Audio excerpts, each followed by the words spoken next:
Russia destroys Ukraine's dangerous trap. How can the Ukrainian army strike back? At 5:15 a.m. on September 8, 2025, the war on Ukraine's eastern front erupted. Russia launched an attack of shocking scale into Ukrainian territory. 320 drones, 70 tanks, 30 mine-clearing vehicles, and 1,200 elite troops crossed the Donetsk-Luhansk border in a massive pincer attack. For Moscow, it was supposed to be the perfect operation: fast, overwhelming, unstoppable. The roar of engines and swarms of drones darkened the morning sky, signaling what many believed would be the annihilation of Ukraine. What they did not know was that Ukraine was no longer the country it had been in the early days of the war. Under the leadership of General Alexander Syrsky, the defenders were preparing for something Russia never expected. What followed was not just a military clash, but a brutal lesson in modern warfare, turning Russia's confidence into disaster. What will the Ukrainian army do to stop this devastating attack by the Russian army? What will Russia face when the Ukrainian army counterattacks? Let's find out. At 5:15 a.m. on September 8, 2025, the silence along the Donetsk-Luhansk frontier was shattered. The first wave came from above. 320 Russian drones rising like a dark swarm against the breaking dawn. Their orders were ruthless and precise. 120 drones targeted Ukraine's air defense systems, attempting to blind radars and silence missile batteries. Another 100 drones carried incendiary payloads meant to ignite fuel depots. The remaining 100 kamikaze drones were armed with high explosive charges, designed to rip open ammunition bunkers in a single strike. Each explosion was calculated to cripple Ukraine's ability to fight. Then the ground shook.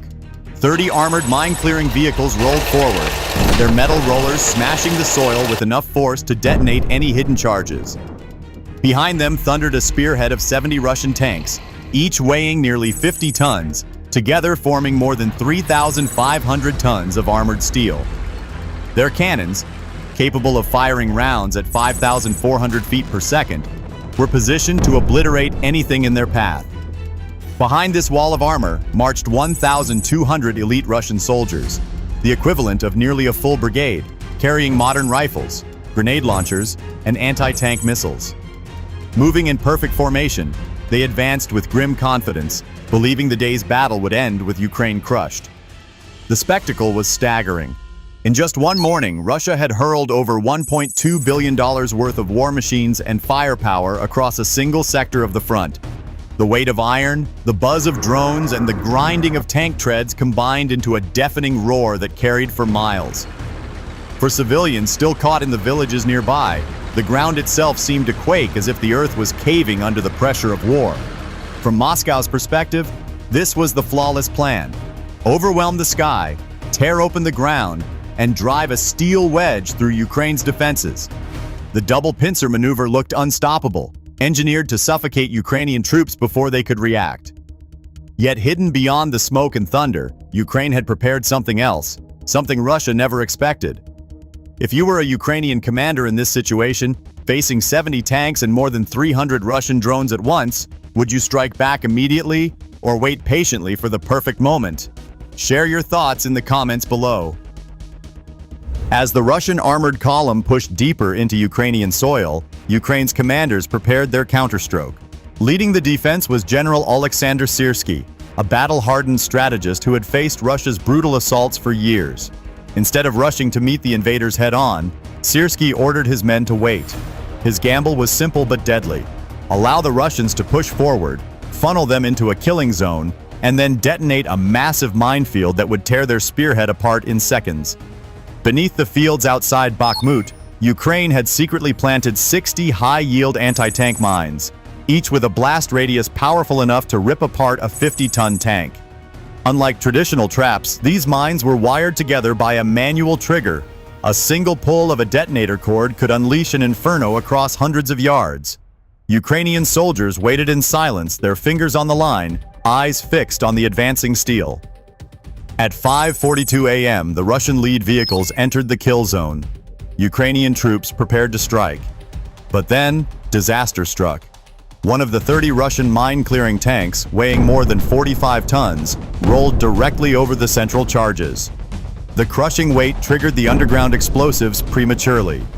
In an instant, the ground erupted. Fireballs tore skyward, and the shockwaves shattered windows miles away.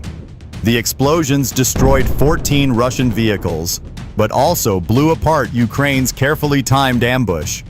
What was meant to annihilate the entire Russian column had been spent too early. The trap, meticulously prepared for weeks, had collapsed in less than 10 seconds. For a moment, panic rippled through the Ukrainian lines. Soldiers feared the tide had turned, that the Russian spearhead would now surge through the breach and crush everything in its path. But General Syrski did not flinch. The minefield may have misfired, but the battle was far from lost. Hold the line. Let them think we are finished. Then we strike where they least expect it. General Alexander Syrski. Be sure to subscribe, leave a comment, and share your thoughts. Now let's see what happens next when the Ukraine trap is destroyed. The minefield trap may have detonated too soon, but General Syrski refused to concede momentum.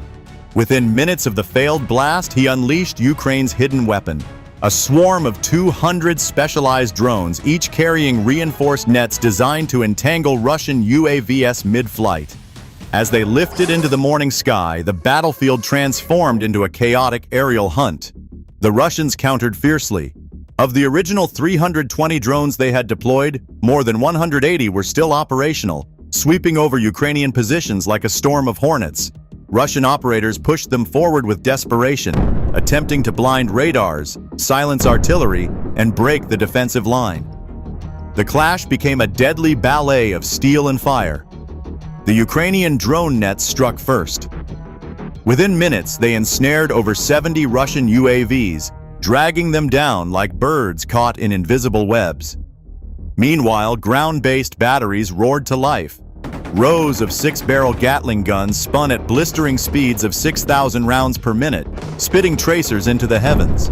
The sky lit up with streaks of orange fire as wave after wave of Russian drones were shredded mid-air, but Russia fought back with ruthless determination. 3 drones slipped through, smashing into a Ukrainian forward base. The explosions wounded 5 soldiers and set supply trucks ablaze. Smoke billowed upward, a reminder that even small breaches could inflict painful losses. Ukraine answered with overwhelming force. Syrski ordered the release of 250 kamikaze drones and 100 bomb-dropping UAVs, each programmed to dive onto Russian armor. The effect was devastating. In the first strike alone, 27 Russian tanks were hit, their turrets blown apart like tin cans.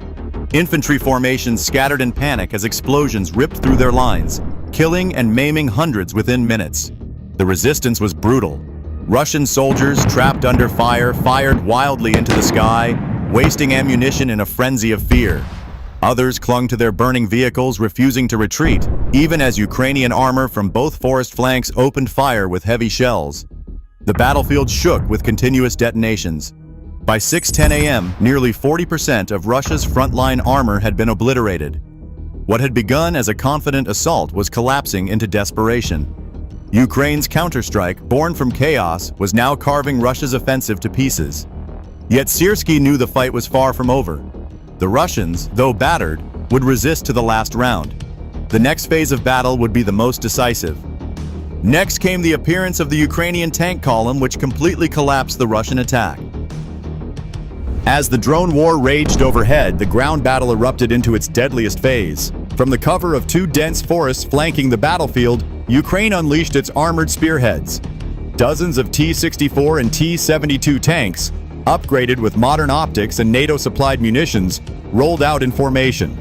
Their guns roared almost simultaneously, spitting high-velocity shells at Russian armor trapped in the open. The effect was devastating. In the first 7 minutes of shelling, at least 19 Russian tanks were reduced to burning wrecks, their ammunition cooking off in catastrophic fireballs. Turrets weighing nearly 15 tons were blown clear into the air, landing hundreds of feet away. Survivors described the battlefield as a sea of black smoke pillars, each marking the grave of an armored giant. Russia's response was ferocious but desperate. Crews attempted to pivot their tanks toward the forests, firing blindly into the tree lines. Over 500 rounds of tank and artillery fire were expended in just 15 minutes, but with little effect. Ukrainian tanks, firing from covered positions, simply shifted and returned fire with surgical precision. The Russian infantry, once confident, now faced annihilation. Caught in the crossfire, hundreds of soldiers scattered into ditches, barns, and roadside craters. Some tried to regroup and launch counterattacks with portable anti-tank missiles, managing to destroy 2 Ukrainian vehicles. But every attempt was met with withering suppressive fire from Ukrainian machine gun squads and armored personnel carriers advancing behind the tanks. By 6:35 a.m., the battlefield had collapsed into chaos. Out of the original 70 Russian tanks, fewer than 25 remained operational, many damaged and running low on fuel. Infantry losses were staggering. Estimates placed over 400 Russian soldiers killed or incapacitated in less than an hour. What Moscow had envisioned as a clean breakthrough had devolved into a nightmare of burning steel and scattered men. Still, pockets of resistance clung to survival. Isolated Russian squads dug into ruined farmhouses and tree lines, firing wildly at drones overhead and Ukrainian armor closing in. They fought with a kind of suicidal defiance, determined to bleed Ukraine for every inch of ground. But Syrski's plan was not finished. Even as Russian lines disintegrated, he prepared the final blow, one that would hunt down the remnants and erase the assault completely. By 6:50 a.m., the Russian assault had disintegrated into fragments. What began as a steel juggernaut was now a scattered burning graveyard stretching across the Donetsk steppe. Yet General Syrsky knew the fight wasn't over. To end it decisively, Ukraine unleashed its most precise weapon, UAVs armed with cameras and strike charges. Dozens of reconnaissance drones fanned out across the battlefield, each transmitting live feeds of every tree line, farmhouse, and crater. The images were chilling. Groups of Russian soldiers, once part of the 1,200-man spearhead, now huddled in pockets of fewer than a dozen, trying to escape the slaughter. Many carried wounded comrades. Others clutched empty rifles, their ammunition long spent. The drones dove in. Kamikaze UAVs plunged into trenches and barns where Russian troops hid, detonating with surgical precision. In less than 20 minutes, at least 150 soldiers were eliminated by drone strikes alone. Survivors, overwhelmed, began to panic. In one recorded feed, a Russian conscript dropped his weapon, raised both hands, and begged through the drone's camera lens, pleading for his life. It was a stark symbol of despair. A modern battlefield where surrender could be broadcast in real time. But not all were given the chance. Some Russian squads fought with suicidal fury, firing at the sky until their last rounds were spent. One group of 30 soldiers, cornered in a ruined farmhouse, resisted for nearly 40 minutes before Ukrainian artillery leveled the building, leaving nothing but rubble. For those UAVs unable to deliver direct strikes, their role was equally decisive. They relayed exact coordinates of hiding spots to Ukrainian ground forces. Within minutes, squads of Ukrainian soldiers mounted on fast, all-terrain motorcycles sped into the combat zone. Armed with rifles and grenade launchers, they encircled the last Russian positions, forcing dozens to surrender. By noon, over 300 Russian soldiers had been captured alive, their weapons scattered in the dirt. The toll was staggering. Of the original 70 Russian tanks, fewer than 20 remained functional, most abandoned. More than 800 Russian troops were dead or wounded, with the survivors either captured or fleeing in chaos. Ukraine's losses were painful but comparatively light. 5 soldiers critically wounded from earlier drone strikes and fewer than 20 killed across the entire defense. As the battlefield fell silent, smoke columns marked the wreckage of Russia's ambition. What Moscow had envisioned as a decisive strike had been turned into a humiliating disaster. Under Syrsky's command, Ukraine had not only survived, but annihilated an entire assault brigade in a single morning, sending a message that would echo far beyond the front lines. By the time the smoke cleared over Donetsk on the morning of September 8, 2025, the outcome was undeniable. Russia had launched a massive assault. 320 drones, 70 tanks, 30 mine-clearing vehicles, and 1,200 elite soldiers. On paper, it was a perfect operation, carefully planned, heavily armed, and designed to crush Ukraine in a single strike. But what unfolded was the opposite. Ukraine, under the steady leadership of General Alexander Syrskyi, absorbed the blow, adapted in real time, and turned disaster into opportunity. A prematurely detonated minefield could have spelled defeat. Instead, Ukraine countered with innovation: 200 net-casting drones, 6-barrel Gatling guns, and swarms of kamikaze UAVs that dismantled Russia's offensive piece by piece. When the armored spearhead faltered, Ukrainian tanks emerged from the forests to deliver a decisive ambush. And when scattered Russian survivors tried to hide, drones and motorcycle-mounted infantry hunted them down with relentless precision. The lesson is clear. In modern warfare, numbers alone do not guarantee victory. Flexibility, creativity, and strong leadership can overturn even the most overwhelming odds. Technology is changing the battlefield faster than doctrine can keep up. But above all, this battle revealed something deeper: the will of a nation to resist, to adapt, and to survive against a far larger enemy. For Moscow, September 8th will be remembered as a day of humiliation. An entire assault brigade destroyed in hours, leaving behind burned-out armor, shattered morale, and a warning that brute force cannot break Ukraine's resolve. For Ukraine, it was proof that strategy and courage can outmatch firepower. If you value these in-depth stories and believe the world should not forget battles like this, please support our channel. Subscribe, share this video, and help us continue bringing you the untold truths of modern warfare.